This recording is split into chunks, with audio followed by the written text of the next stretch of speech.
terme-là. Dans un contexte plus privé, un peu moins. Mais finalement, ça veut dire quoi? Ça veut dire nourrir en retour, c'est-à-dire pouvoir apporter à son interlocuteur une information renseignée qui va pouvoir permettre de débloquer parfois une situation. Puisqu'on verra que la communication non violente s'adresse plutôt, tout particulièrement, lorsqu'on est face à une situation qui est un petit peu critique, qui est un petit peu compliquée, où entre deux interlocuteurs, par exemple, on peut ne pas être d'accord. Donc, comment on va pouvoir sortir, j'allais dire, grandi, en tout cas victorieux, l'un et l'autre, c'est du gagnant-gagnant dans une situation de délivrance d'un feedback. Alors, c'est vrai qu'on dit dans les entreprises, on utilise beaucoup ce sujet. Dans toutes les évaluations de performance, désormais, dans les entreprises, on demande aux interlocuteurs, on demande aux collaborateurs de faire du feedback aussi à leur manager. Donc, vous voyez, c'est devenu une aptitude très, très souvent réclamée et pas toujours évidente à faire. C'est pour ça que cet atelier, je l'ai d'abord conçu pour les collaborateurs de l'entreprise. Alors, c'est ce qu'on appelle un peu un soft skill, hein. C'est un peu cette manière de pouvoir délivrer un message essentiel. Quand vous avez un feedback, alors je vais commencer à vous demander d'imaginer, peut-être vous n'avez pas un exemple tout de suite qui vous vient en tête, mais ça serait pas mal que vous consacriez finalement cette heure et demie qui est pour vous à une situation à laquelle vous pensez pour vous, où vous aimeriez bien pouvoir justement utiliser cette technique. Alors, quand vous avez un feedback à délivrer à quelqu'un dans une situation difficile, dans une situation un petit peu embarrassante, il est toujours préférable de planifier ce moment-là. Jamais le faire à chaud. Alors, c'est vrai qu'un feedback à chaud peut être très spontané, très naturel, mais il peut souvent être empreint d'une certaine forme d'émotion. Donc, peut-être que les mots dépasseront votre pensée et ce ne sera pas forcément la qualité du message que vous aurez envie de délivrer. Donc, un premier conseil à donner, c'est quand vous avez un feedback à délivrer, c'est de pouvoir le planifier à l'avance et donc de pouvoir vous y préparer à l'avance. Ça, c'est très important. C'est rare qu'un feedback puisse se faire très spontanément sans qu'il soit nourri de quelque chose de vraiment élaboré. Et pour entendre les autres, oui, c'est ça. Comment? Non, j'avais cru entendre une question. Alors justement, dans cet atelier, ce moment qui est pour vous, hein, ce moment de réflexion, j'espère que vous êtes bien installés puisqu'on va prendre une petite heure et demie, il y a un petit peu de théorie, il y aura un petit peu de pratique, on essaye quand même d'avoir un peu d'interactivité dans ces moments, même si vous êtes une centaine, donc ce n'est pas forcément évident, mais pensez à cet instant pour vous-même, prenez des notes si vous voulez, et puis si vous avez besoin de ces slides, après, on pourra vous les communiquer. Mais dans cette première réflexion, j'ai envie de vous demander de penser à vous. Qu'est-ce que vous attendez finalement de cet atelier? Qu'est-ce que vous attendez de cette formation? Qu'est-ce que ça veut dire pour vous, feedback, ou donner un retour à quelqu'un? Si vous aviez une situation, quelle serait cette situation aujourd'hui sur laquelle vous aimeriez pouvoir vous concentrer? Alors, vous allez voir que je vais faire un petit peu, avant d'entrer dans la technique de la CNV, je vais faire quelques digressions pour pouvoir se remettre en tête un certain nombre de choses qui sont très importantes quand on veut communiquer, quand on veut délivrer un message à un interlocuteur. Alors, j'aime bien cette citation de Cicéron qui dit que finalement, communiquer n'est pas l'art de montrer, mais c'est plutôt de disparaître au service de la cause que l'on défend, c'est-à-dire au service de ce qui nous tient véritablement à cœur. Si vous arrivez à délivrer un feedback à quelqu'un en mettant en exergue vraiment la chose qui vous tient véritablement à cœur, vous verrez que vous gagnerez dans la qualité de la communication avec votre interlocuteur. Et on reviendra bien sûr dessus. Et puis aussi, celle-ci ne laisse pas les autres avoir un avis sur toi, ne laisse pas l'autre dans une fausse perception. Si on ne veut pas que l'autre se fasse une fausse perception de soi, alors il va falloir prendre un peu son bâton de pèlerin pour aller justement délivrer véritablement avec courage quel est le message au fond de soi qu'on a envie de délivrer. Le message qui nous tient véritablement à cœur. Alors, la communication, c'est toujours un exercice qui oblige à aller chercher au fond de soi ce qui est essentiel. C'est la forme qui est le fond qui remonte à la surface. Hein, c'est un petit peu ça. Et c'est d'ailleurs pour ça que parfois, on n'a pas envie, parce qu'on n'a pas forcément envie de se révéler, de se dévoiler, ou parce que ce n'est pas le moment, ou parce qu'on se sent trop fragile intimement, émotivement, d'un point de vue sentimental aussi. Donc, voilà, mais c'est vrai que c'est un acte d'engagement, c'est un acte de courage, la communication. Et d'ailleurs, c'est la slide d'après qui réinsiste sur le fait que c'est une posture. Quand on décide d'aller communiquer avec voilà, si vous êtes en situation de création de votre entreprise, vous allez certainement avoir plein d'occasions d'aller communiquer sur votre projet. Sachez que c'est un acte qui est engagé. C'est un peu un acte militant. C'est un acte où vous allez devoir mettre vraiment de vous-même, mouiller un petit peu la chemise, comme j'aime à le dire de temps en temps aussi. Et cela nécessite plusieurs qualités qu'il faut mettre j'allais dire, en action. Alors, ces qualités, pareil, vous les connaissez certainement déjà, mais même pour moi, je sais que j'aime bien me les remémorer assez souvent. La première qualité, donc, c'est cette écoute active. Et l'écoute active, c'est vraiment celle qui est la première qualité de celui qui doit parler, c'est écouter. Et c'est très rare qu'on sache très bien écouter l'autre. Hein. On écoute en se disant, il me dit ça pour que je puisse lui dire ça en retour. Et c'est très, très rare qu'on reste concentré sur ce que la personne nous dit.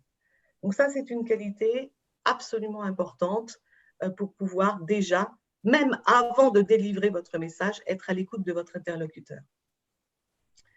La deuxième qualité importante, c'est, vous savez aussi, l'empathie. L'empathie, c'est le mélange du cerveau et du cœur, et c'est en fait cette capacité à ressentir son interlocuteur. C'est-à-dire, ce n'est ni de la sympathie, ni de l'antipathie, justement, c'est ce qu'il y a au milieu. C'est-à-dire une capacité à comprendre l'autre au maximum de ce qu'on peut faire, à ressentir ce qu'il peut avoir lui à l'intérieur, mais il n'y a pas de prise de position. Il n'y a pas de… C'est neutre. C'est une qualité neutre. Voilà, ok, j'entends ce que tu me dis, je ressens ce que tu peux ressentir, je n'adhère pas forcément, mais j'ai cette capacité de neutralité. Et la troisième qualité, c'est aussi un terme que j'aime beaucoup, qui est très juste, c'est ce qu'on appelle la congruence. La congruence, c'est l'alignement finalement entre ce que je pense véritablement, ce que je fais, comment j'agis dans la vie, et puis ce que je dis. Parce que les mots sont très importants aussi. Et quand il y a cohérence entre l'ensemble de ces trois pôles, alors on est en congruence. C'est-à-dire qu'on est dans une posture qui est une posture d'authenticité. Et donc, si vous êtes dans une posture d'authenticité, vous êtes dans une posture de crédibilité vis-à-vis de vos interlocuteurs. Donc, c'est très important à bien comprendre dans votre exercice de communication si ces points-là sont respectés et sont bien mis en action. Et puis enfin, la quatrième qualité, qui pour moi est presque la plus importante quand on délivre un feedback, une communication, c'est connaître son intention. C'est savoir le message, la trace véritablement, l'empreinte qu'on veut laisser une fois qu'on aura quitté son interlocuteur. C'est quoi mon intention en allant délivrer du feedback à cette personne? C'est quoi mon intention en allant présenter mon projet à cette personne? Qu'est-ce que je veux véritablement obtenir à la fin de l'exercice de communication?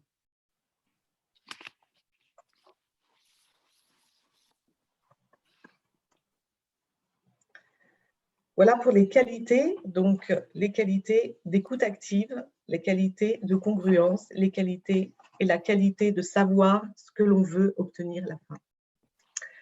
Alors, j'aime bien toujours redonner vie à mon ami Paul Václavic quand je parle de communication, puisque c'est le plus grand théoricien qui est un monsieur qui a agi dans les années 20 en Allemagne. Il a passé toute sa vie à étudier la psychologie humaine. Et puis, il est l'un des fondateurs de cette fameuse école de Palo Alto, pour ceux qui ont entendu parler. Et il a passé toute sa vie à regarder comment, justement, les psychologies fonctionnaient, et surtout dans des univers très familiaux, avec beaucoup de thérapie familiale. C'est lui qui est vraiment à l'origine de ça. Et ces travaux ont eu beaucoup d'influence sur le lien qu'on peut établir justement entre la communication et quelques désordres mentaux ou quelques souffrances mentales. Et il a pu aussi dire que finalement, quand on a une mauvaise communication, on n'est pas dans un épanouissement. Donc c'est très important ce qu'il a dit, puisque la qualité de la communication, verbale ou non, c'est ce qui va vous permettre de donner place à vos désirs, qui va donner de la place à vos envies et à votre plaisir, in fine. Donc c'est très important. Et pour ça, il dit que tout ça dépend beaucoup de la façon dont on est conscient aux autres et à son environnement. Et il dit un message qui est très important. Il dit qu'on ne, c'est le premier axiome de ce qu'a dit Václavic, il dit qu'on ne peut pas ne pas communiquer. C'est-à-dire que même dans une réunion, vous êtes à plusieurs, même si vous dites non, à partir de maintenant, je ne veux pas communiquer, eh bien, votre comportement de ne pas vouloir communiquer prendra alors valeur de message. Donc, c'est important d'avoir ça en tête. Car si on se dit qu'on ne peut pas communiquer, on ne peut pas ne pas communiquer, alors quelle est la place justement de l'ensemble de mon individu, de mon corps, de mon esprit, de mon attitude à l'autre quand je suis dans cette situation? Donc, qu'on le veuille ou non, tout comportement, même celui qui a priori ne cherche pas à communiquer, prend valeur de message. Donc, c'est assez intéressant. Ça veut dire que même quand vous dites à quelqu'un « non, j'ai rien à te dire », vous lui dites déjà pas mal de choses. No feedback is feedback. Quand vous dites à quelqu'un « bah non, écoute, j'ai rien à te dire », et finalement, ce n'est pas forcément quelque chose d'extrêmement positif. On pourrait penser que c'est neutre, mais ce n'est pas forcément extrêmement positif. Donc déjà, de ne pas donner du feedback, c'est déjà du feedback. L'autre chose que nous dit Václavic, que je trouve très intéressant aussi, c'est qu'on est toujours dans une double nature de la communication. Et les êtres humains utilisent toujours deux modes de communication, ce qu'on appelle le mode analogique ou numérique. Donc, c'est ce qu'on appelle le langage du corps. Donc, c'est tous les gestes, les sons, tout ce qui va être communiqué par le corps. Vous voyez un petit peu sur cette image, on voit très bien que même sans exprimer de mots, cette jeune femme, dans son attitude, communique énormément de choses différentes selon l'attitude qu'elle prend avec son corps. Et on dit souvent que le discours du corps ne trompe jamais. On dit que c'est celui, car il est très proche de finalement la communication animale, on dit que c'est celui qui est le plus naturel. Donc le plus juste, celui qui ne trompe pas. Donc là aussi, attention à la conscience que nous avons dans notre façon de communiquer, de donner un feedback. Quelle attitude je prends avec mon corps? Quel geste je choisis? Comment mon corps est engagé au même titre que mes mots pour porter mon discours? Ça nous montre l'énorme potentiel de la communication non verbale. La façon dont on sourit, la façon dont on accompagne une poignée de main. En ce moment, on ne peut pas trop faire de poignée de main, mais comment on dit bonjour à l'autre. Et puis, comment on peut aussi identifier un certain nombre de gestes parasites, des petits défauts qu'on peut avoir, pour pouvoir les corriger. Un autre sujet qui est intéressant que nous dit Paul Václavic dans toute cette recherche qu'il a faite, c'est le contenu et la relation au contenu. Donc, ça nous dit que toute communication présente deux aspects, le contenu et la relation au contenu. Donc, quand on regarde un petit peu cette photo, on voit bien qu'il y a une vraie différence entre l'attention de ce jeune homme et puis la posture qu'il prend dans ce baiser qui est apparemment un petit peu volé. On ne sait pas trop ce qui se passe, mais on voit bien qu'il y a quelque chose qui est ambigu, qui est bancal. Et donc, c'est ce que nous dit aussi Václavic dans cet axiome. Et dans cette façon que l'on a d'observer une dichotomie entre les deux, une incohérence parfois entre ces gestes et la manière dont on est dans son sujet, dans la concentration à son sujet. Tout ça pour redire à quel point l'exercice de la communication est toujours difficile, c'est toujours compliqué. Parce que quand moi j'accompagne des personnes en coaching individuel, quelles que soient les situations, je m'aperçois qu'il y a très souvent une problématique de communication finalement qui arrive tôt ou tard. Alors là, je vous ai mis quelques exemples de verbatim que j'ai pu glaner à droite à gauche dans des séances de coaching.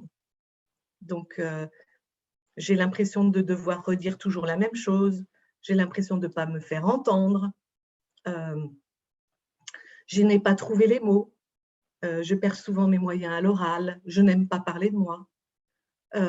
Visiblement, nous ne parlons pas le même langage. Je n'aime pas aller vers les autres. Je suis mauvaise en communication. Enfin, vous voyez, il y a aussi cette phrase que j'adore, son silence en dit long, bien sûr. Un silence en dit souvent bien plus long que des mots. Et tout ça nous ramène à l'univers de la communication et à la difficulté d'entrer dans une communication de qualité. Pour plein de raisons, hein. Peut-être parce qu'on nous dit parfois qu'on n'a pas assez appris, peut-être. Pour des raisons familiales, pour des raisons d'éducation, pour des raisons de société. On voit bien, même aujourd'hui, quand on parle de liberté d'expression, jusqu'où on peut s'exprimer vis-à-vis de quelqu'un pour ne pas le blesser, pour ne pas le… jusqu'où on peut aller, quelle place on donne à sa propre communication. Et puis, donc, il y a toujours un émetteur et un récepteur. Donc, il existe énormément d'entraves à une bonne communication. Pourtant, c'est important, on sait bien qu'on a besoin de communiquer avec l'autre, on a besoin pour progresser, on a besoin pour se faire comprendre, on a besoin pour avancer. Et c'est déterminant quand même vous voyez des personnes autour de vous, la manière dont elles ont besoin de s'émanciper dans la vie. Si je prends des jeunes gens aujourd'hui qui doivent aller vers leur métier, aller vers leur vocation, mais souvent quand ils doivent faire un pitch, quand ils doivent écrire leur bio, ben, c'est compliqué parce que là aussi, il faut parler de soi et il y a toujours un peu cette gêne à parler de soi, avec peut-être même ce complexe à parler de soi. Or, c'est super important pour pouvoir grandir.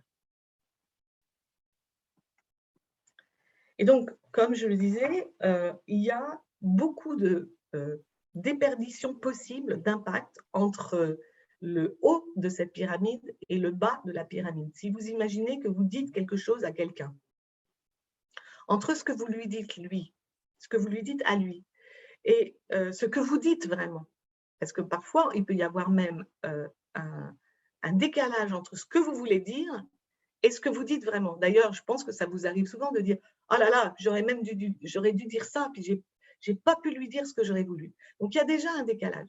Entre ce que vous dites et ce que la personne entend, il peut y avoir un décalage. Entre ce que la personne entend et ce qu'elle écoute vraiment, parler d'écoute active, là aussi, il peut y avoir déperdition du message. Hein, c'est le téléphone arabe. Entre ce que la personne comprend, entre ce qu'elle retient, ce qu'elle interprète, et puis après, ce qu'elle peut éventuellement répercuter. Vous voyez comment, à tous ces stades, il peut y avoir énormément de déperdition d'impact. Et souvent, on se dit, « Oh, bah, je lui ai dit. Hein, » on reste en haut de la pyramide. « Ah, bah, je lui ai dit, donc c'est bon. » Donc, on se dit, « Je lui ai dit, donc c'est bon, c'est enregistré. » Or, bah, on s'aperçoit que pas forcément, justement. D'où la nécessité de vérifier que notre action de communication aura bien été jusqu'au bout de notre objectif. Donc voilà, ça c'était un petit peu en préambule pour que vous puissiez vous redonner, vous remettre dans un élément de contexte de ce qu'est en fait la posture que nous devons avoir quand nous travaillons sur un projet de communication, quel qu'il soit. Alors, l'approche de la CNV, communication non violente, c'est une méthode de communication, c'est un outil donc qui aide à structurer, et ça c'est très important, la structure, un feedback, à délivrer un message important à un interlocuteur avec le plus d'impact possible. Voilà. Et c'est la structure même qui va aider à essayer de se faire comprendre dans une situation de rupture, dans une situation compliquée, pour que finalement, à la fin de cette démarche, il y ait une communication réussie ou moins de frustration dans une communication. Alors, vous avez peut-être entendu et certainement parler, pour celles d'entre vous qui s'intéressent à la CNV, de Marshall Rosenberg, qui est lui l'inventeur de cette technique. Alors, il est né aux États-Unis dans les années 30.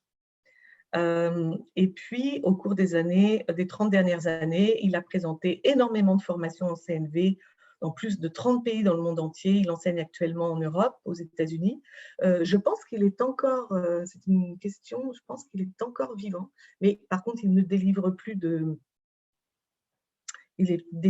formation, bien sûr, mais il a formé tout un tas de disciples autour de lui.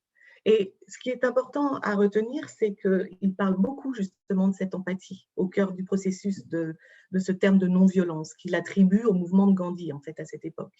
Et en fait, qui signifie qu'on doit, même si c'est un message délicat, pas forcément agréable à entendre, que l'on doit délivrer, tout doit toujours être dans le respect de l'autre. Il y a un livre qui est un essentiel quand on veut vraiment rentrer dans le détail de la CNV, c'est celui-ci, que je vous recommande fortement. Les mots sont des fenêtres ou bien ce sont des murs. Et d'ailleurs, je tire énormément d'extraits de ce livre dans l'atelier que je délivre aujourd'hui.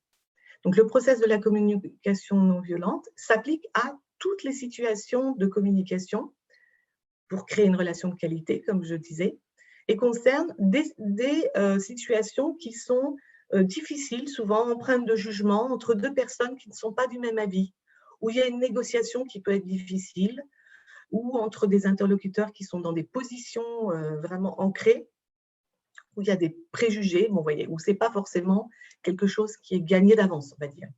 Donc, où il y a une recherche de compromis. Mais j'insiste quand même sur le fait que ce n'est pas forcément, il ne faut pas forcément rechercher une situation compliquée pour utiliser la CNV. J'ai pas mal d'exemples où je l'ai utilisé récemment dans ma vie professionnelle, où j'avais un enjeu important, hein, il n'y avait pas forcément de conflit, d'ailleurs c'était avec mon manager, il n'y avait pas de conflit, mais je voulais obtenir quelque chose de particulier et j'ai utilisé la CNV parce que je me suis dit, bon, c'est un peu complexe, il y a un enjeu important pour moi, il y a une intention importante pour moi, donc je vais structurer mon développement.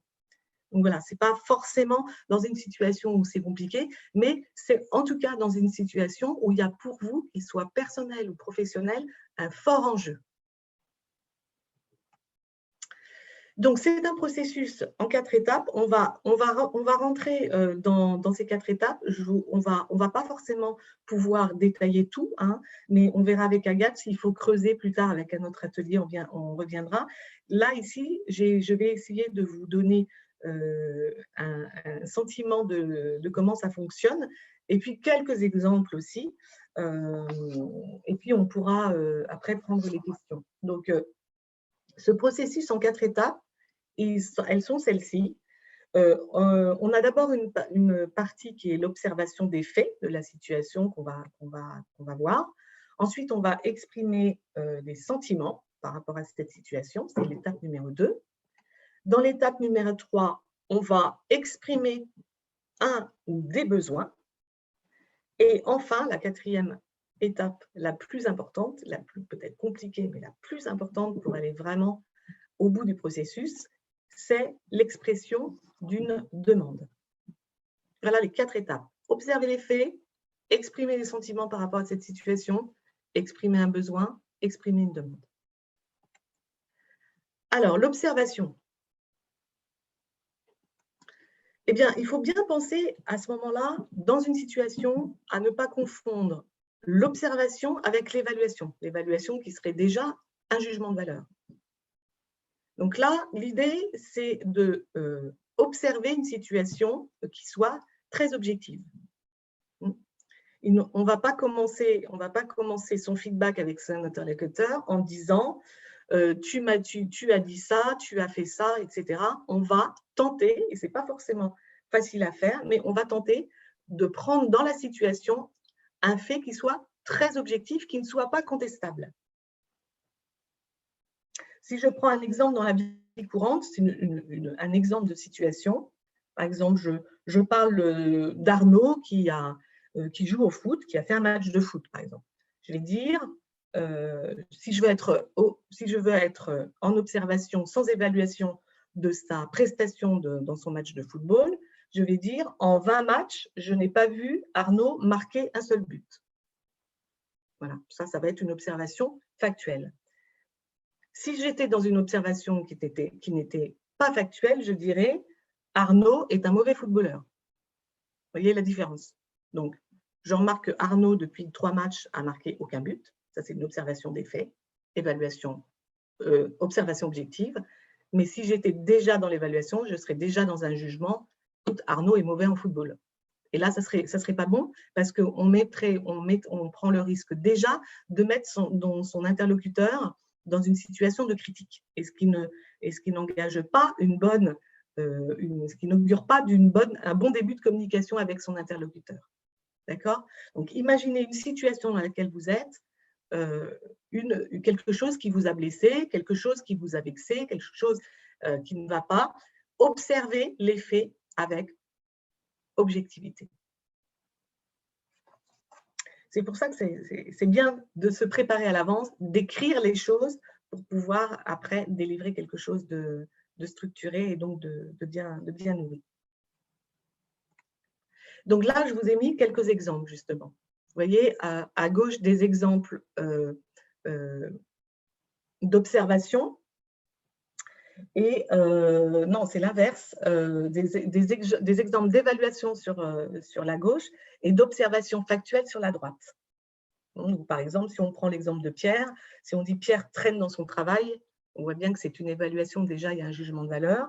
Si on dit Pierre ne commence à réviser qu'à la veille des examens, c'est factuel. Autre exemple, si je dis tu es trop généreux, là on est dans l'évaluation, on est déjà dans le jugement. En revanche, observation factuelle, c'est de dire quand je te vois donner tout ton argent de poche, je pense que tu es trop généreux. Voilà. Donc on voyait un petit peu la nuance. C'est toujours de la nuance, hein, la communication.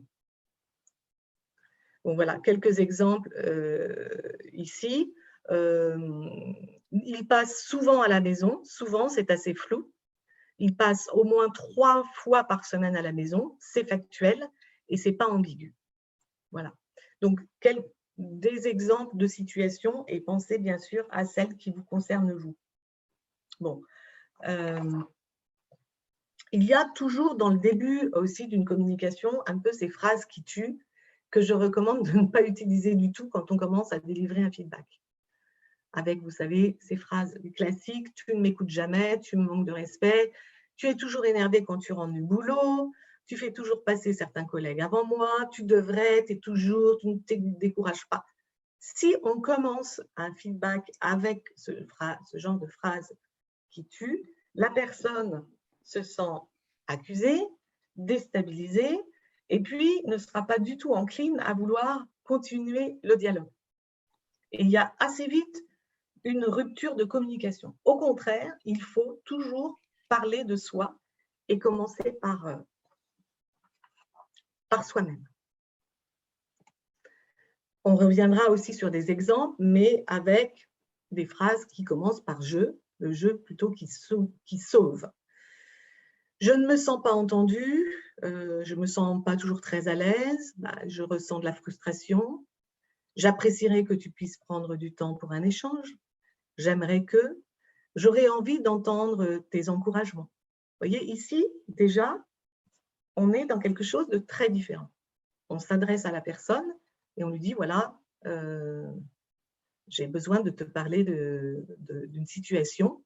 Je voudrais prendre 10 minutes avec toi pour en parler et je voudrais que tu m'écoutes parce que j'ai un déroulé à te délivrer. Et puis, si tu veux, on en parle à la fin. Donc, ça sera beaucoup plus important de commencer par vous exprimer sur vous-même avant, même si à un moment donné, l'autre pourra avoir une responsabilité à jouer dans la situation que vous décrivez, mais on y viendra après. Donc, sur cette première partie, cette première phase qui est l'observation, ce qu'il faut retenir, c'est que il faut éviter tout ce qui est dégénéralisation et il faut éviter tout ce qui est déjà jugement de valeur ou observation, enfin, qui ne soit pas de l'observation. Donc, je reprends cet exemple éloquent du match de foot. En 20 matchs, je n'ai pas vu marquer Arnaud un seul but. Voilà, ça c'est objectif, c'est factuel. Ça ne met personne finalement en évaluation négative. Par contre, si vous dites Arnaud est un mauvais footballeur, en effet, là, on est dans une situation qui met l'autre en accusation et qui n'est pas une bonne manière pour entrer dans une communication de feedback. Donc, observez les faits. Donc, par exemple, quand j'ai voulu obtenir un changement dans ma vie professionnelle, un changement de position dans mon travail, et que j'ai utilisé cette technique de la communication violente, sur cette première partie de l'observation, j'avais au moins 10 lignes, vous voyez. J'avais au moins 10 lignes de faits, d'observations que j'avais listées déjà depuis plusieurs semaines, depuis plusieurs mois, que j'avais à cœur de mettre en introduction de mes propos. J'espère que ça vous parle. Bon, s'il n'y a pas trop de mains levées partout, je continue avec la deuxième partie, la deuxième étape, qui est, par rapport à cette situation, toujours, d'identifier et d'exprimer son sentiment. Alors ici, peut-être que ça peut ressembler à exprimer une forme de vulnérabilité, hein, dès qu'on parle d'émotion, de sentiment, mais c'est très important. Et là aussi, il va falloir faire encore dans la finesse et éviter des interprétations et bien faire la distinction entre ce que nous ressentons vraiment et ce qu'on pourrait interpréter des autres, de ce que les autres pensent ou font, etc. C'est toujours mauvais de dire « je suis sûre qu'il pense ça, je suis sûre qu'il a fait ça pour ça ». Non, revenez à vous-même. Qu'est-ce que vous avez ressenti dans cette situation ? Qu'est-ce que vous ressentez dans cette situation dont vous venez de découvrir les faits?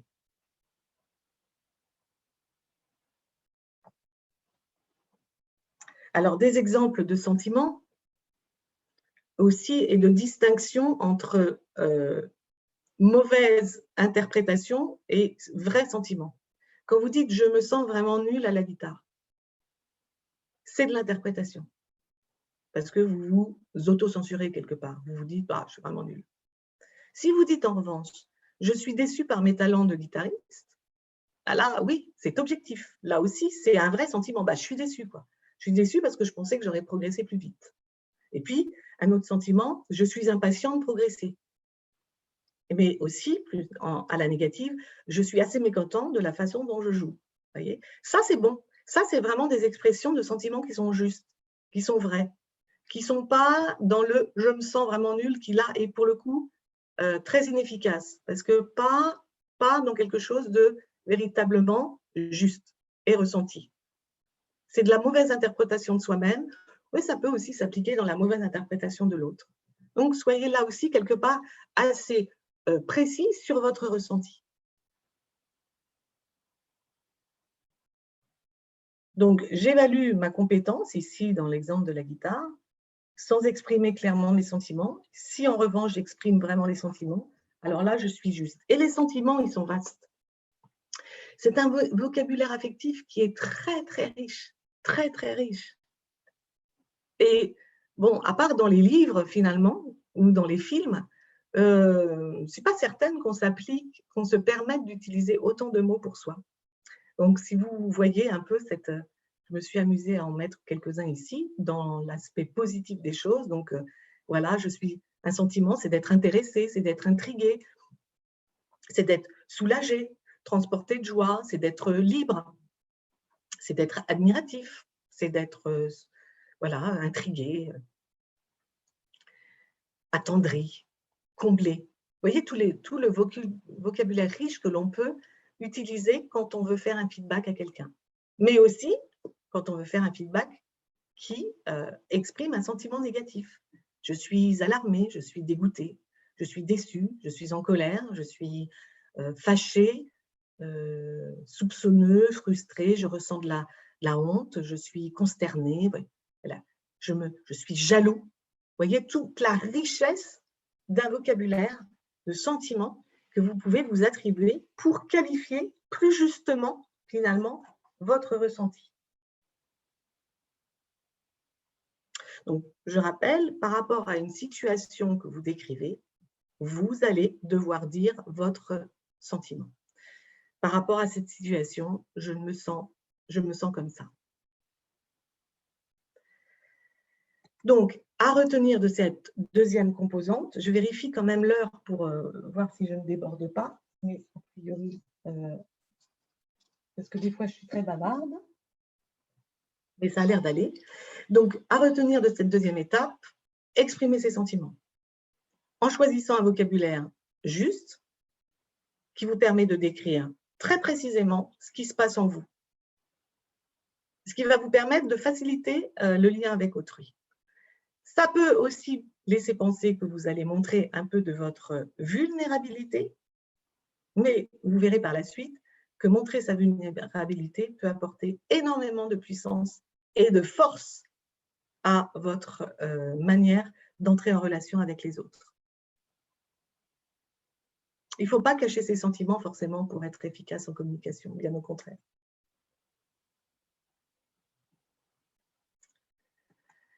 Alors, la troisième étape sur laquelle nous arrivons désormais, donc, nous avons établi les faits d'une situation de façon objective.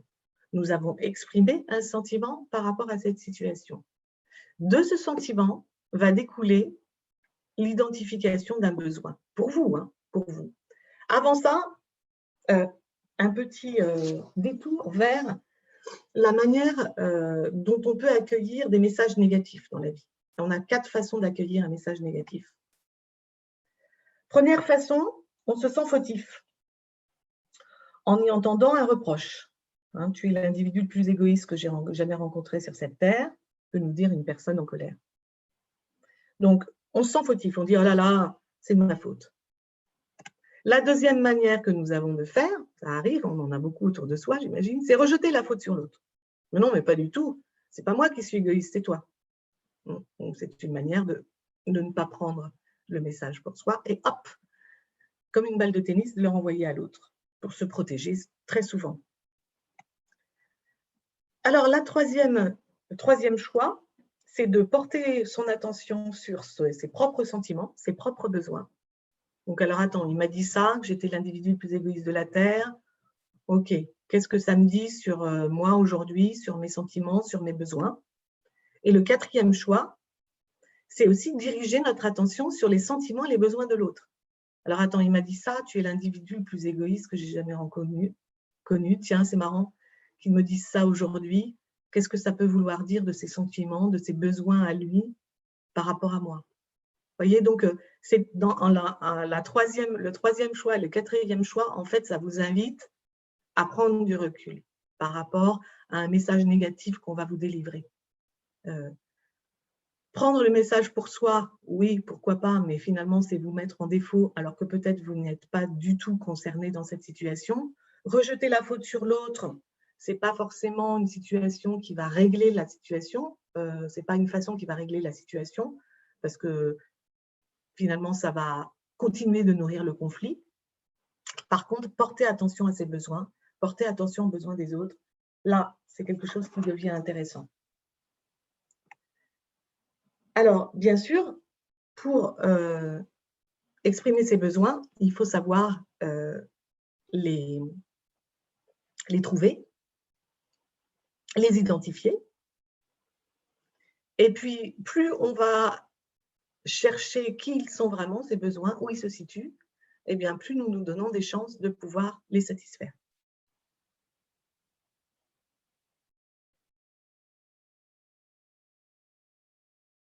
Les besoins fondamentaux, vous les connaissez aussi. On a la pyramide de Maslow qui en parle. Mais en gros, les grandes familles de besoins, c'est celle-ci.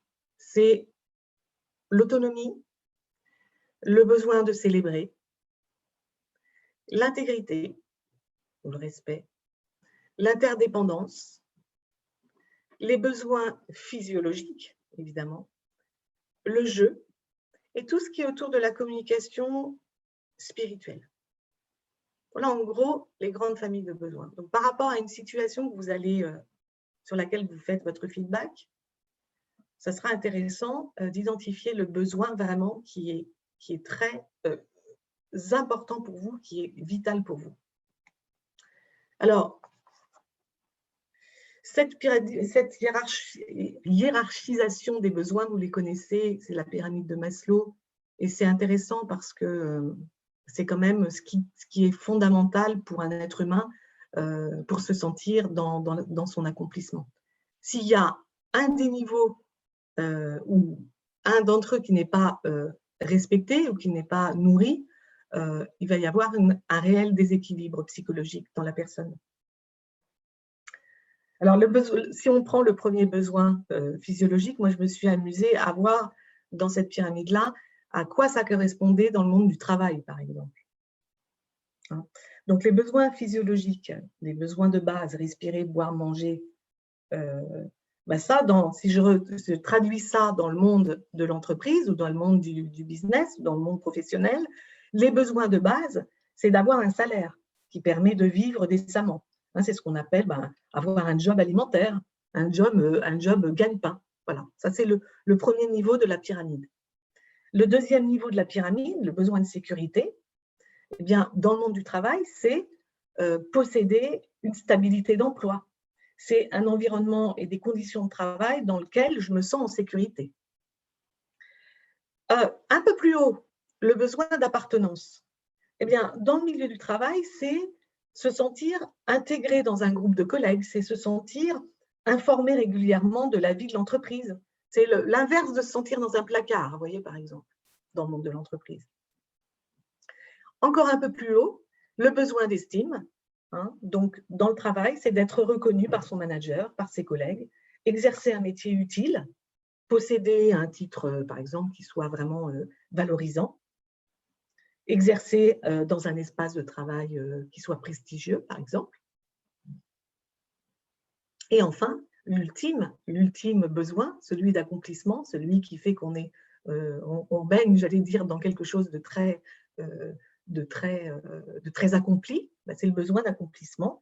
Donc, dans le monde professionnel, si je traduis, c'est quand on atteint ses objectifs, quand on atteint des objectifs qui sont particulièrement ambitieux, difficiles, c'est quand on se perfectionne dans sa technique, c'est quand on élargit ses compétences, c'est quand on devient un expert dans son domaine, c'est quand on résout des problèmes complexes, quand on trouve l'autonomie dans son poste. Voilà. Donc, c'est intéressant parce que moi, en tant que coach, qui aide des gens dans le monde du travail, c'est souvent un outil que j'utilise pour que les personnes essaient de voir où elles se situent, où est-ce qu'il y a des besoins qui peuvent être malmenés ou pas forcément remplis. Et donc, du coup, comment on peut les exprimer pour les résoudre. Est-ce que j'ai besoin d'indépendance dans mon travail? Est-ce que j'ai besoin de nourrir des partenariats pour me sentir moins seule? Est-ce que j'ai besoin de me sentir plus intégrée dans l'équipe? Vous voyez, c'est tout ça. Moi, par exemple, quand je reprends mon exemple, non pas pour parler de moi, mais juste pour vous resituer, mais quand j'ai été voir mon patron pour lui demander donc un changement une promotion finalement dans mon poste, j'ai parlé de ce besoin-là, le besoin pour moi de progresser. C'est pour moi un besoin vital. Je suis faite comme ça. Quand j'étais petite, j'ai fugué à l'âge de 3 ans pour aller à l'école, pour rejoindre mon frère qui, lui, avait 1 an de plus que moi, était déjà à l'école. J'avais besoin d'apprendre. Chacun a des besoins comme ça, très nourriciers. Donc, à vous, dans votre feedback, allez véritablement chercher quel est le besoin qui est important pour vous et que vous avez besoin d'exprimer. Donc, à retenir de cette troisième étape, les besoins, les identifier. En général, ils découlent très naturellement des sentiments que vous aurez exprimés avant. Et n'oubliez jamais que face à un message négatif, vous avez plusieurs façons de réagir. Et choisissez plutôt la bonne, celle qui va vous permettre de ne pas perdre trop d'énergie, en fait. Parce que les conflits, c'est très, très chronophage déjà. Et puis, ça fait beaucoup de mal. Ça fait beaucoup de mal à l'un, à l'autre, à soi-même. Alors, la technique, ça va être d'essayer d'évincer ça le plus possible, sans nier la situation pour autant. Et enfin, là, l'étape, pardon, je prends juste une petite gorgée.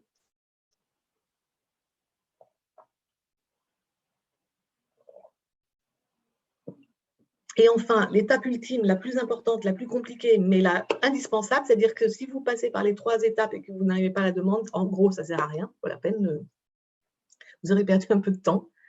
C'est qu'est-ce que vous voulez demander à l'autre, en fait, pour que votre vie soit plus conforme à vos souhaits à vous.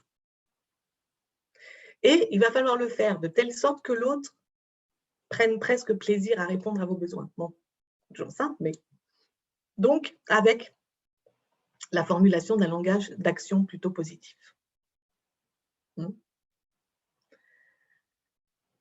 Alors, pour exprimer la demande, évidemment, il va falloir passer par cette étape de se dire, comme je l'ai dit un peu au début, qu'est-ce que je veux vraiment obtenir? Je reprends mon exemple avec mon patron. Moi, ce que je voulais, c'était qu'il revoie en fait la position de mon job par rapport à l'ensemble de l'équipe. Mais je vais vous dire une chose qui est très vraie et ce qui me donne beaucoup plus de confiance pour vous délivrer cet atelier. Si je n'avais pas formulé cette demande, il n'y aurait même pas pensé, puisqu'il me l'a dit. Il m'a dit, bah, écoute, à la fin de ma prestation, on va dire, il m'a dit, bah, il ne m'a pas dit oui tout de suite, hein, pour information. Il m'a dit, bah, je vais y réfléchir, je vais prendre note de tout ça, je vais regarder. Il n'a pas dit oui, il n'a pas dit non. Il a dit, j'entends ta demande et je n'y avais même pas pensé et je vais la considérer et je reviendrai vers toi.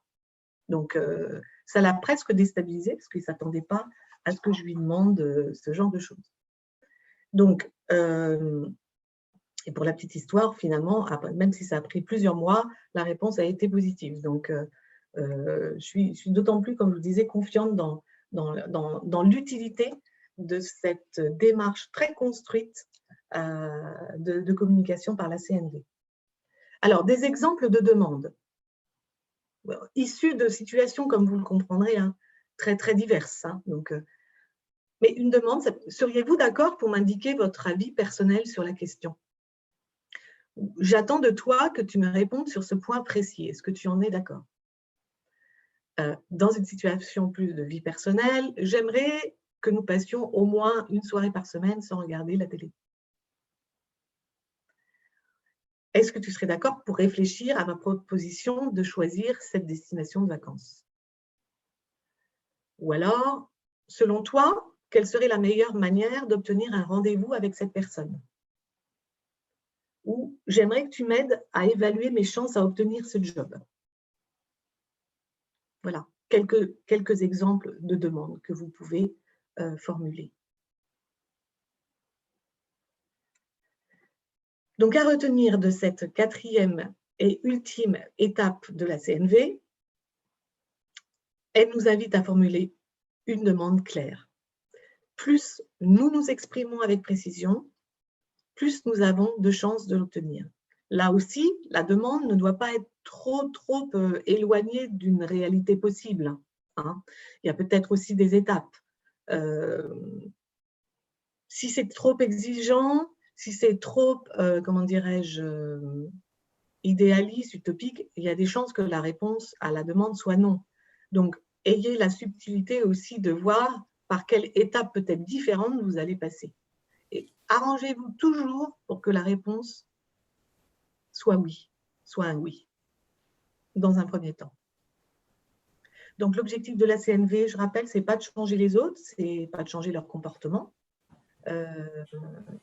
mais d'obtenir pour vous ce que vous voulez vraiment. Donc, c'est d'établir des relations qui sont fondées sur la sincérité, sur votre sincérité, sur l'empathie et sur votre authenticité, dans le respect de l'autre. Donc, je regarde, il est 10h56, c'est bientôt 11h, donc ça veut dire qu'on aura une demi-heure peut-être après pour les questions. Là, je vous redresse un petit peu la situation. J'aime bien ce petit schéma parce qu'il montre que c'est tout votre individu finalement qui est engagé quand vous êtes dans une démarche de feedback, de délivrance d'une information qui a de l'impact pour vous. Vous êtes dans l'observation, c'est votre tête qui marche. Vous êtes dans l'expression de vos sentiments, c'est votre cœur qui parle. Vous êtes dans l'expression de votre besoin, c'est votre estomac qui est là et c'est vos tripes qui ont besoin d'être là. Et puis, c'est demander sans exiger. C'est finalement, c'est le pas, c'est les pieds, c'est le pas que vous faites pour aller vers votre projet, quel que soit votre projet. Est-ce que votre projet peut être de vous réconcilier avec une amie? Votre projet peut être de demander à votre patron une promotion. Votre projet peut être de faire en sorte que vous obteniez un crédit à la banque pour votre projet. Toutes les situations possibles. Si vous passez par ça, vous vous donnez beaucoup plus de chances de pouvoir y arriver. Donc, en résumé, c'est un peu le carré du feedback gagnant. Hein, les faits, description de la situation, les sentiments. Et là encore, ne vous méprenez pas. Ce n'est pas parce que vous parlez de sentiments qu'on va vous prendre pour quelqu'un d'émotif, de sentimental, éloigné du business. Ça n'a rien à voir avec ça. Vos besoins, s'écouter, qu'est-ce qui compte vraiment pour moi? Et bien sûr, demander, formuler la demande. Alors là, j'avais un petit exercice à vous faire pour vous habituer, mais je pourrais demander à Agathe de vous envoyer ça si on n'a pas trop le temps et si on veut plutôt prendre des questions. Mais j'ai des petits exercices qui vous permettent là de faire la différence entre une observation et une évaluation. Donc, par exemple, si je vois le premier cas, hier, Jean était en colère contre moi sans aucune raison, c'est une évaluation. Quand je dis hier soir, Jeanne s'est rongé les ongles en regardant la télévision, c'est une observation. Olivier ne m'a pas demandé mon avis pendant la réunion, c'est une observation. C'est factuel, etc., etc. Donc, vous pouvez regarder ça pour bien faire la différence et bien vous entraîner à rester sur quelque chose de très observé. Même exercice pour les sentiments. Donc, pour faire la différence entre un sentiment juste ou interprétation, comme on l'a vu tout à l'heure. J'ai le sentiment que tu ne m'aimes pas. Alors là, on est dans la parfaite interprétation. J'ai le sentiment. Alors, on pense que c'est un sentiment parce qu'on utilise le terme « j'ai le sentiment », mais non, c'est de l'interprétation. En plus que l'autre ne m'aime pas. Alors là, on est vraiment dans la parano la plus totale. Et alors là, on est à peu près sûr de se faire du mal pour rien parce qu'on n'a aucune réalité vraiment concrète et juste. En revanche, si je dis « je suis triste que tu partes », oui, c'est un vrai sentiment. Ou le point 5, « je suis content que tu puisses venir ». Oui, c'est un vrai sentiment.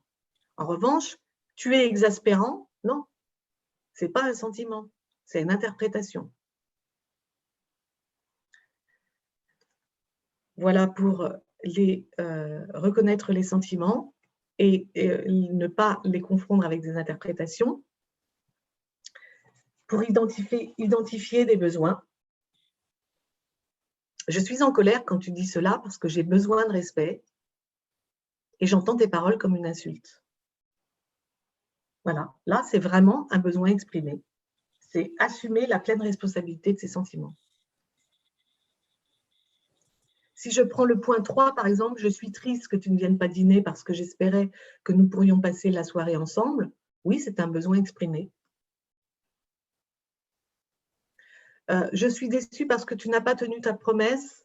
Alors là, c'est un peu ambigu parce que la déception est vraiment exprimée. Mais par contre, tu n'as pas tenu ta promesse, ce n'est pas super précis. Ça mériterait d'être un peu précisé. Le point 5, je suis découragée parce que j'aurais aimé avoir avancé davantage dans mon travail. Oui, c'est un vrai besoin exprimé.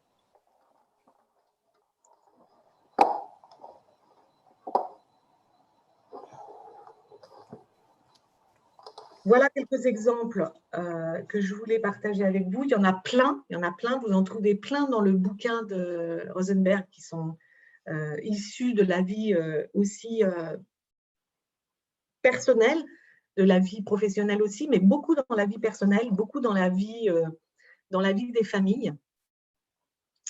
Voilà, et là, j'ai envie de vous, déjà de vous remercier de votre écoute, parce que je vois qu'il y a peu de personnes qui se sont déconnectées, donc c'est plutôt encourageant pour moi, mais voilà, j'aurais envie juste de peut-être de prendre quelques questions et peut-être de vous inviter à réfléchir à une situation pour vous, de feedback ou quelle demande vous tiendrait particulièrement à cœur, ou est-ce que vous avez un projet sur lequel vous pensez que cette structure pourrait vous aider. Une structure, si je vous montrais mon document pour préparer mon projet avec mon patron, là, j'avais 4 pages. Hein, j'avais 4 pages de préparation. Après, évidemment, quand j'ai délivré mon message à l'oral, je n'ai pas pu dire tout ce que j'avais écrit sur les pages parce que ça aurait fait très peu naturel et puis je pense que je l'aurais perdu au bout d'un… Mais par contre, j'ai vraiment respecté la structure pour pouvoir aller vraiment jusqu'au bout. C'est ça ce qui est très important. Pour laisser après l'autre, finalement, la responsabilité aussi, la co-responsabilité de prendre part dans l'exercice. Merci Clarisse. Agathe, es-tu Oui. là toujours avec moi? Je suis là, plus que jamais. Donc, je vous remercie toutes d'avoir suivi. Alors, je précise 2 choses. D'une part, ce webinaire a été enregistré donc, et va être mis en ligne sur YouTube. Il manque les 30 premières secondes. J'avais oublié de lancer l'enregistrement. Je suis désolée, mais il manque vraiment la première slide qui est la slide d'ouverture. Après, on a l'enregistrement. Et j'étais connectée avec mon compte qui était limité à 100 participantes. Je pensais que nous étions à 1000, mais il n'y a que ma collègue qui a un compte à 1000. Donc, je suis désolée pour celles qui n'ont pas pu le suivre en direct. Mais je le répète, ça va être mis sur la chaîne YouTube, donc accessible à toutes. Je renverrai le lien à tout le monde. Je vais le mettre dès cet après-midi. Ensuite, il y a eu la question, effectivement, Clarisse, de savoir si ta présentation pourrait leur être envoyée. Donc, ça, c'est toi qui le décides, bien sûr. Oui, bien sûr, pas de problème. Voilà, vous la recevrez aussi toute par mail. Et ensuite, pour entrer dans les questions, donc en tout, il y a 5 questions. Il y a eu une première question, enfin 2 premières questions qui sont un peu liées. L'une qui demande le lien entre la CNV et l'assertivité et une autre qui demande une précision de différence entre émotion et sentiment. Très bonne question. Alors, l'assertivité, tu disais comment c'était formulé la question exactement? Alors, la première, c'était quel est le lien entre la CNV et l'assertivité? Alors, si j'avais la personne en face de moi en tant que coach, je dirais d'après vous, quel est le lien? Mais comme je ne suis pas en situation de coaching, bah, je vais donner ma réponse, ma version des faits. Bah oui, il y a un vrai lien. Puisqu'en fait, alors la définition de l'assertivité, je ne l'ai pas en tête, mais c'est une manière de pouvoir délivrer une idée avec persuasion, avec envie en tout cas d'atteindre l'adhésion en face de soi. Donc oui, il y a une forme d'assertivité, puisque le lien entre l'assertivité et cette technique de CNV, j'allais dire, le lien entre les deux, c'est l'énergie à vouloir, l'énergie et le dynamisme à vouloir obtenir quelque chose. Donc, à être vraiment dans l'engagement d'obtenir quelque chose. Donc, parfois, on me dit, bah oui, mais c'est une manière un petit peu, comment dirais-je, manipulatoire. Alors oui, bon, moi, ça fait longtemps que je dis que la communication, c'est une forme de manipulation, oui, bien sûr. Mais bon, c'est comme ça que nous fonctionnons.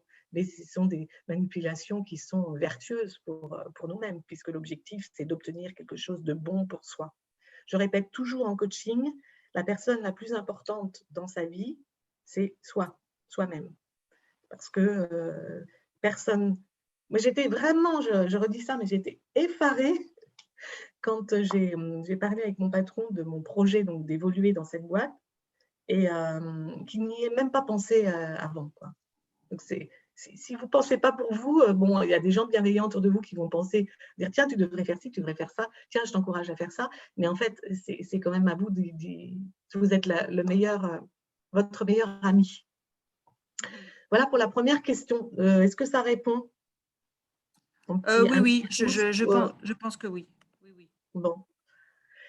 Et l'autre point, alors, oui, entre les émotions et les sentiments, c'est une bonne question. Je ne saurais pas tellement répondre à ça.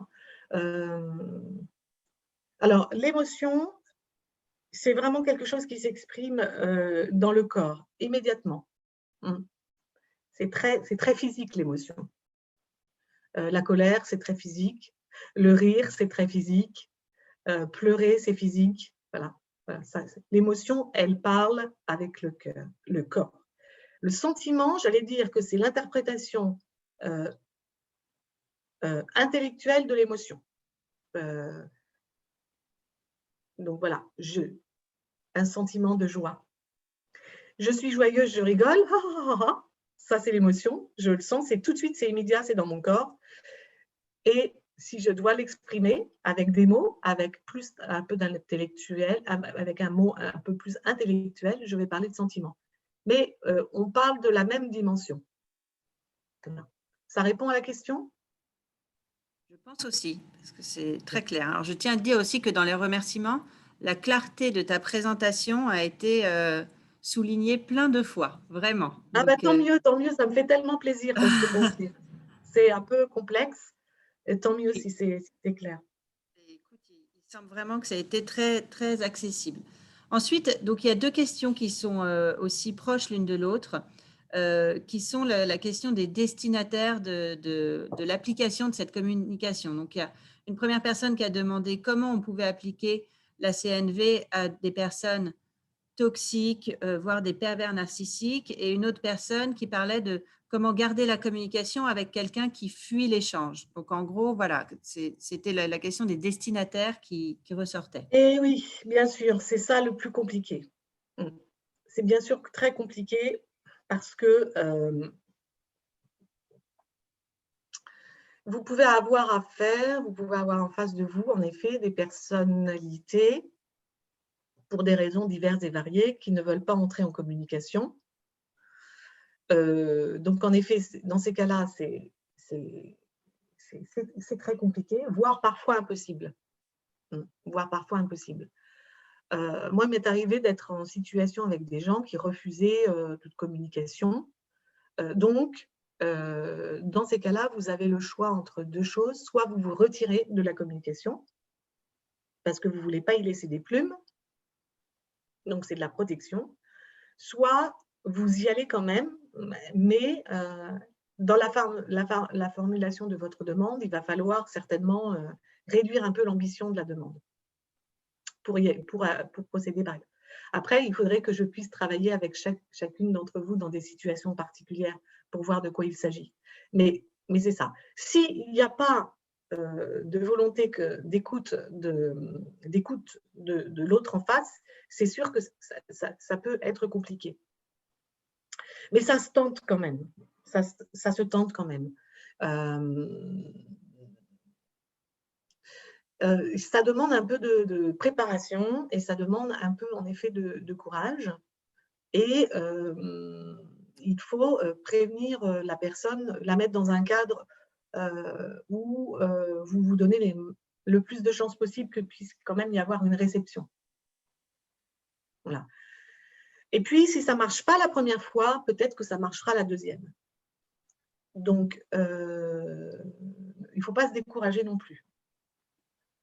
Si une première fois, vous tentez ça et que vous faites envoyer chier, en gros, ou balader, vous dites, OK, ce n'est pas le moment, je reviendrai à un autre moment.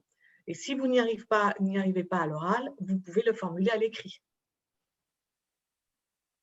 Voilà, on dit souvent, les paroles s'envolent, les écrits restent.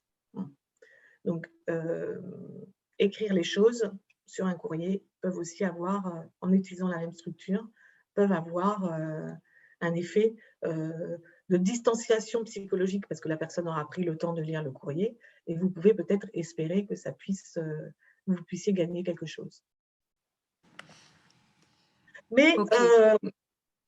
mais vous pouvez, c'est intéressant à expérimenter, véritablement. Vraiment, c'est très intéressant à expérimenter. Et si vous avez, toutes les situations qui sont décrites par Rosenberg dans son bouquin, ce ne sont que des situations de conflits compliqués, justement. C'est pour ça qu'il a créé ça.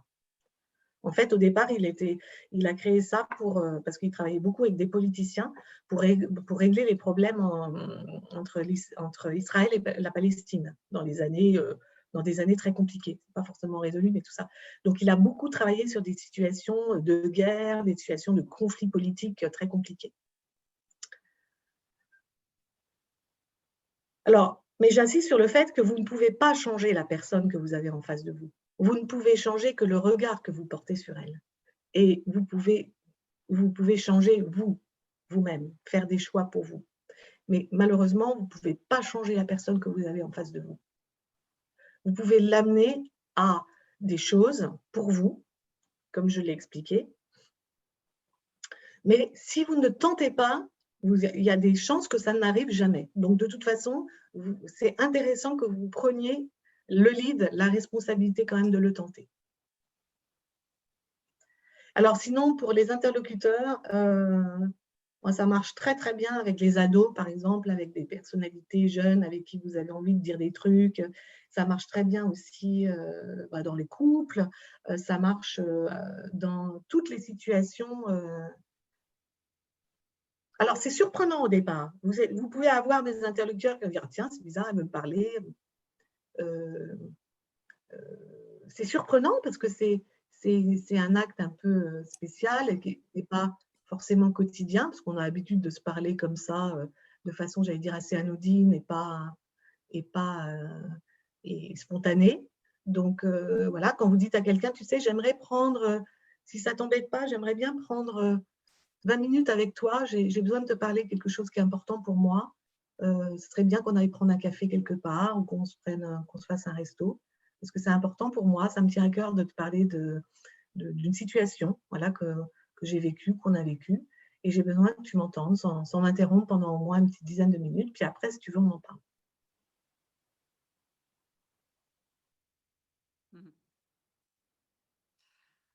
D'accord, merci beaucoup Clarisse. Et, il y avait une dernière question qui était par rapport au milieu professionnel justement.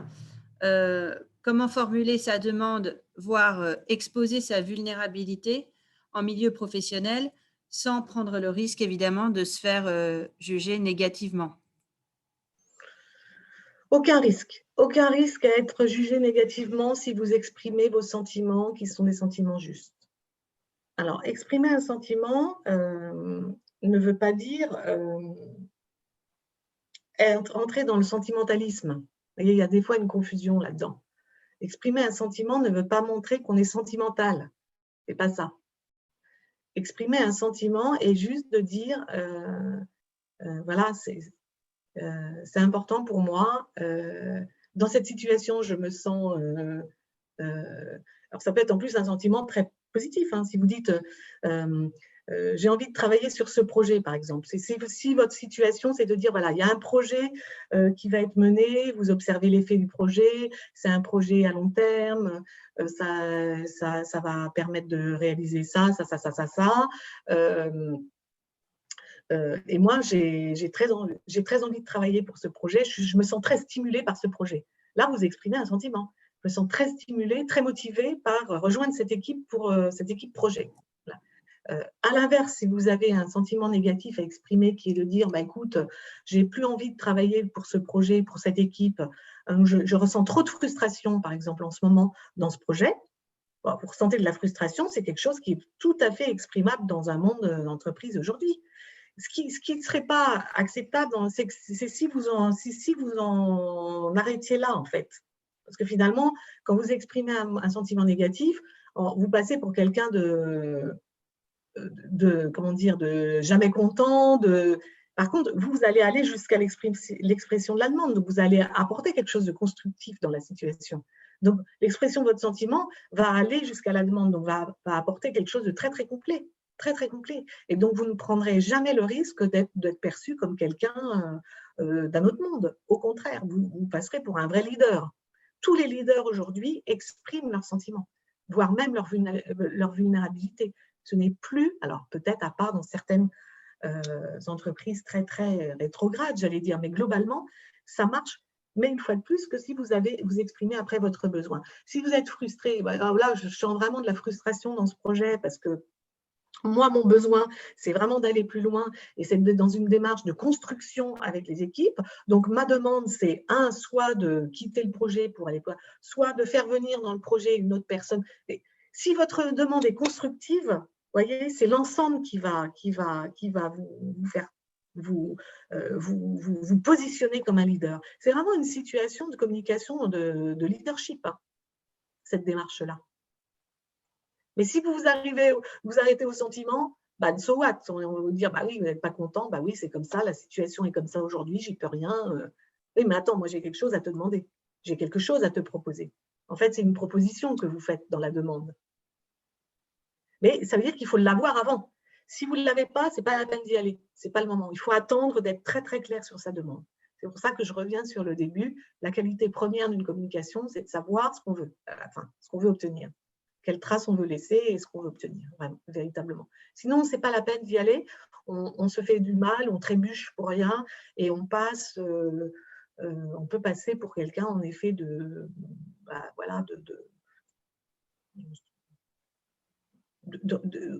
où votre qualité d'individu exprimant des sentiments pourrait être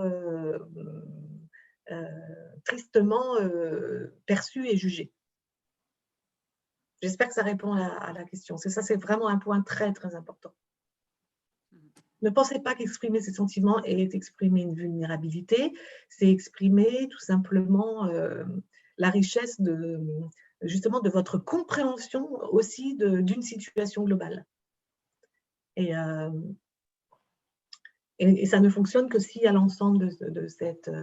C'est pour ça que cette méthode a fait ses preuves. C'est parce qu'il y a l'ensemble des étapes. Merci Clarisse. Il nous reste quelques minutes. Je peux te poser encore deux petites questions. Avec plaisir, oui. Il y a une question donc, qui demande, quelqu'un qui demande, pardon, en formulant « je ne me sens pas respecté », est-ce que ce n'est pas prendre le risque que la personne qui l'entende nous considère comme étant en train de se plaindre? Est-ce que ça ne ressemble pas à une plainte que de formuler « je ne me sens pas respecté » ? Alors, c'est un bon exemple parce que le « je ne me sens pas respecté », c'est typiquement l'expression d'un sentiment qui n'en est pas un. C'est ce qu'on a vu tout à l'heure, c'est la confusion. C'est une interprétation. Alors, il faudrait trouver une autre manière de dire ça. C'est pas « je ne me sens pas respecté », c'est « j'éprouve un manque de respect ». J'éprouve un manque de respect. Parce que quand vous dites « je ne me sens pas respecté », vous laissez penser que l'autre ne vous respecterait pas, que ça serait peut-être un peu de la faute de l'autre, etc. Mais si vous dites « j'éprouve un manque de respect », personne ne peut vous dire « bah non, c'est pas vrai ». Bah si, c'est vrai, c'est ce que je ressens moi. Donc ça, c'est déjà première étape, très importante de bien dire dans cette situation, plutôt que alors c'est un peu jouer sur les mots, je vous l'accorde, mais être très très précis sur une situation où je ne me sens pas dans le respect de ma personne, voilà. Alors Ça, c'est le premier point. Et c'était la question, c'était est-ce que je ne prends pas le risque d'être… Quelqu'un qui se plaint. Alors, alors ça, j'entends très souvent aussi. Alors, se plaindre, c'est être dans la plainte.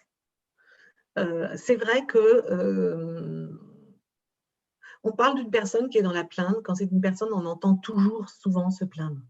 Hein. Vous dites de quelqu'un souvent dans la plainte, elle se plaindre d'une situation. Bon. Mais c'est pas grave si, une fois de plus, l'objectif est de décrire une situation de vos sentiments pour aller vers quelque chose de différent. En effet, si c'est dans cette situation, je ressens un manque de respect profond. Point. Et vous vous arrêtez là, et que vous le dites plusieurs fois en plus, et souvent, on va dire, ah bah, elle se plaint tout le temps. Donc, la personne, vous allez passer pour quelqu'un qui se plaint tout le temps. Et c'est vrai que c'est pas forcément agréable. Pourquoi ? Parce que soit la personne en face n'a pas de réponse pour vous, et souvent, vous-même, vous n'avez pas de réponse pour vous. Donc, il faut aller chercher la réponse pour vous. Donc dans cette situation, je ressens un profond manque de respect. Donc, qu'est-ce que je veux ? Qu'est-ce que je veux ? Qu'est-ce que je demande ?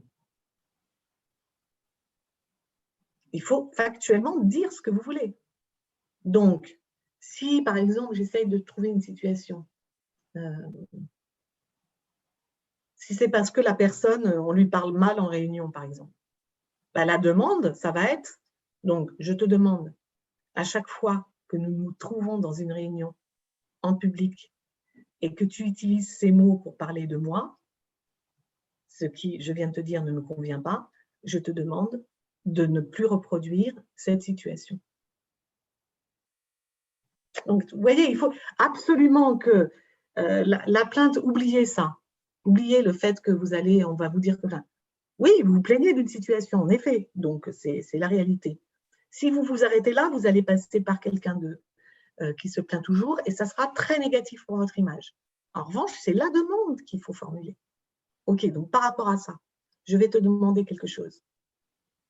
Quand on se retrouve dans cette situation à nouveau, je te demande de ne pas utiliser ce terme-là quand tu parles de moi. Est-ce que tu es d'accord ? Donc, si la personne est bienveillante à votre égard, elle va vous dire oui, ça va peut-être même la surprendre, mais elle va peut-être vous dire « Ah, mais moi, je ne pensais pas te faire mal quand je te disais ça. Oui, mais moi, tu me fais mal. Donc, je te demande de ne pas refaire ça. » Ok. Et si vous le dites une fois, deux fois, trois fois, la personne va vous dire « Ok, j'ai compris que là, quand je dis ça, elle ne se sent pas bien, elle se sent en manque de respect, donc j'arrête de faire ça. » Si c'est une personne qui est négative à votre égard et qui vous veut du mal, hein, tout simplement, à ce moment-là, en effet, vous aurez compris, vous aurez la confirmation que vous êtes dans une relation peut-être en effet un peu toxique. Et donc, avec peut-être une situation compliquée pour trouver pour vous cette forme de ce besoin de respect dont vous parlez qui est très important. Voilà. J'ai besoin de me sentir dans un environnement respectueux. Or, quand tu parles comme ça, je ne me sens pas respectée. Donc, est-ce que tu es d'accord pour qu'ensemble, on trouve une solution pour éviter que moi, je me sente mal à l'avenir dans cette forme de situation? Est-ce que, par exemple, je peux te demander, dans une réunion où tu parles de moi, plutôt de dire je ne sais pas quoi, dis plutôt ça. C'est-à-dire qu'il va falloir que ce soit à vous d'aller proposer à la personne la demande en question, quoi. C'est pour ça que c'est un acte engagé. C'est pour ça que c'est quelque chose qui demande de l'énergie et du temps passé, parce que vous allez devoir y aller en mettant vos tripes quand même. Vous voyez ce que je veux dire? C'est pour ça que la CNV, ça ne marche que s'il y a la demande à la fin. Si vous restez à la situation d'avant, en effet, on peut vous prendre pour quelqu'un qui n'est jamais content, qui est toujours frustré, qui est toujours dans la plainte, and so what? Vous ne forcerez pas l'autre à être obligé de revoir aussi sa position, si vous ne lui demandez pas. Je peux continuer comme ça. Ça va? Oui, je pense que ta réponse est tout à fait satisfaisante pour la personne qui a posé la question. Et donc, deux dernières petites choses. Il y a quelqu'un qui a recommandé un livre. Donc, je vous enverrai aussi le lien en même temps que la présentation de Clarisse. Le titre, pardon, pas le lien. Un livre de Mawan Méry et Laurent Combalbert sur comment neutraliser les profils complexes, visiblement, qui est assez apprécié. Et une dernière question qui consistait à savoir comment on pouvait prendre un rendez-vous avec toi, Clarisse, en tant que coach, je pense, du coup. Je pense, Agathe, que tu pourras laisser à l'issue de ma présentation mes coordonnées mail et téléphoniques. Je pense que tu peux donner mes coordonnées sans problème. Sinon, la personne peut aussi me contacter via mon profil LinkedIn. D'accord. Ok. Bah, écoute, en effet, s'il y a étudier une possibilité de coaching individuel, je suis toujours à l'écoute Voilà, on peut en parler, il n'y a pas de problème. D'accord. Bah, écoute, je transmettrai ces coordonnées, du coup. Merci beaucoup pour elle. Merci à toutes d'avoir suivi ce webinaire. Et puis, j'espère que vous avez pu toutes vous inscrire aussi aux rencontres digitales des entrepreneuses qui auront lieu la semaine du 2 au 6 novembre. Vous pouvez retrouver l'information sur le site de Force Femmes dans la rubrique Actualité. Clarisse animera un autre webinaire le jeudi 5 sur la thématique du personal branding. Donc voilà, si vous avez apprécié cette présentation sur la CNV, je ne doute pas une seule seconde que vous adorerez celle sur le personal branding. Et donc, n'hésitez pas à vous inscrire et au plaisir de vous retrouver lors de cet événement digital. Merci beaucoup, Clarisse. Merci à vous. Une toute petite conclusion pour vous remercier à nouveau de votre écoute, pour vous encourager à expérimenter. Commencez petit, n'allez pas tout de suite vers des situations trop compliquées. Essayez tout simplement avec une amie, avec une personne sur une situation. Vous en trouverez certainement plein. Testez des choses et vous verrez que ça peut ouvrir, je vous le souhaite en tout cas, de très jolies portes pour vous-même et pour vos projets. Merci encore. Merci Agathe. Au revoir. Au revoir à toutes.